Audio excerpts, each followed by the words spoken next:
பட்ஜெட்ல பைக் தான் கொண்டு வந்திருக்கோம். 2013 பேஷன் எக்ஸ்ப்ரோவை வெறும் 22,500 கொடுக்க போறோம்.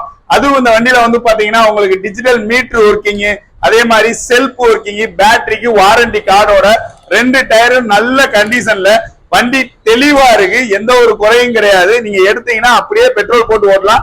இந்த வண்டிக்குமே நம்ம வந்து ஃபுல் அண்ட் ஃபுல் வந்து பாத்தீங்கன்னா சர்வீஸ் பார்த்திருக்கோம். சோ இவ்வளவு சர்வீஸ் பார்த்து இவ்வளவு தெளிவான வண்டிக்கு நம்ம ஜாவா பைக்ஸ்ல ரொம்ப ரீசனபிளா கோட் பண்ற விலை வெறும் 22,500 தான். 2,500 ஃபைன் இருக்கு. ஃபைனை கழிச்சுட்டு வெறும் 20 ரூபா கொண்டு வாங்க. இந்த வண்டியை நீங்க சொந்தமாக்கலாம். உங்களுக்கு வந்து பாத்தீங்கன்னா இனிஷியல் பேமெண்ட் கிடையாது. இந்த 2013 பேஷன் எக்ஸ்ப்ரோக்கு நம்ம மொத்தமா கோட் பண்ற விலையே வெறும் 22,500 தான். இன்னைக்கு போஸ்ட் போற டேட் வந்து பாத்தீங்கன்னா 7/3/2025. தேங்க்யூ.